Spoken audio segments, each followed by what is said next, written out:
जामनेर येथील मोब लिंचिंगमध्ये मृत्युमुखी पडलेल्या सुलेमान खान यांच्या कुटुंबाला भेट देऊन वंचित बहुजन आघाडीचे सर्वेसर्वा प्रकाश आंबेडकर यांनी दिलासा दिला। या भेटीत त्यांनी संपूर्ण घटनेची माहिती जाणून घेतली, तसेच परिवाराच्या सदस्यांशी संवाद साधला। आंबेडकर यांनी पीडित परिवाराला शक्य ती मदत करण्याचे आश्वासन दिले असून कायदेशीर लढा ठामपणे आणि ताकदीने लढला जाईल असेही त्यांनी स्पष्ट केले। याशिवाय पीडितांच्या परिवाराशी सतत संपर्कात राहून न्याय मिळवण्यासाठी पूर्ण पाठिंबा देण्याचे आश्वासनही त्यांनी दिले। प्रकाश आंबेडकर यांच्या या भेटीमुळे पीडित कुटुंबियांना दिलासा मिळाला आहे। पीडित परिवारांशी भेटल्यानंतर पत्रकारांशी संवाद साधताना काय म्हणाले प्रकाश आंबेडकर, चला पाहूया। सलमानला मारलं कशावरनं हे अजून काही कळलेलं नाही। म्हणजे त्याची यांच्याबरोबर दुश्मनी होती का किंवा अजून काही प्रकार होता का, अजून त्याच्यातलं काहीच कळायला मार्ग नाही आहे। त्याच्यामुळे असा हा गुलदस्ता आहे की सलमानला जेवढ्या बेरहमीने मारले का त्या याच्यामध्ये दुसरं याच्यामधलं असणारं जे आहे ते क्रूरता जी आहे ती क्रूरता त्याच्यातून दिसते की शेवटी माणसाला राग येतो, तो तिथेच जे काही करायचे ते करतो, पण तिथे असं दिसते की योजनाबद्ध पद्धतीने त्याला वेगवेगळ्या ठिकाणी घेऊन त्या ठिकाणी मारण्यात आलेला आहे। तो हा एक सिरियस आहे।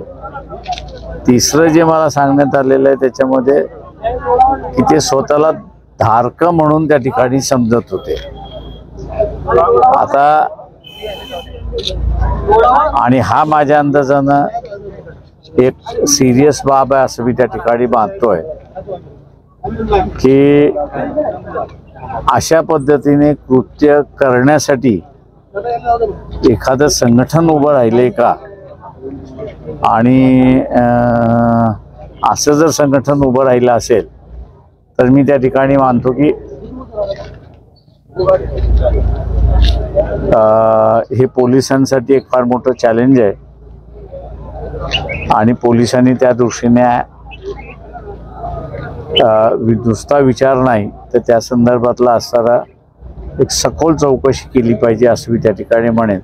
या धारकांचं प्रमुख कोण आहे याचा त्यांनी शोधला पाहिजे।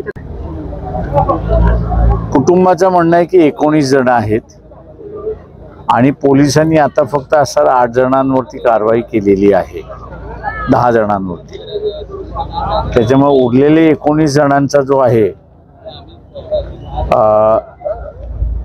या संदर्भातला असणारा अजून खुलासा नाही पोलिसांचा, अशी परिस्थिती असं कुटुंब सांगतंय। सर, पुन्हा सुरू झालेला आहे त्या ठिकाणी। गेल्या वेळी पण ते आंदोलन होतं, मात्र सरकार त्या ठिकाणी कुठेतरी अपयशी ठरतं असं वाटतंय का त्यांना न्याय देण्यासंदर्भात? इन्स्टंट इडली नसते ना राजकारणामध्ये। थँक्यू। यशस्वी उद्योजकांची गाथा, काय होते त्यांच्या यशाचे रहस्य, काय होते त्यांच्या उद्योग जीवनातील अडचणी, कसे केले त्यांनी त्यावर मात, लवकरच घेऊन येत आहोत अपेक्स मीडिया प्रस्तुत मी उद्योजक, फक्त मी मराठीवर।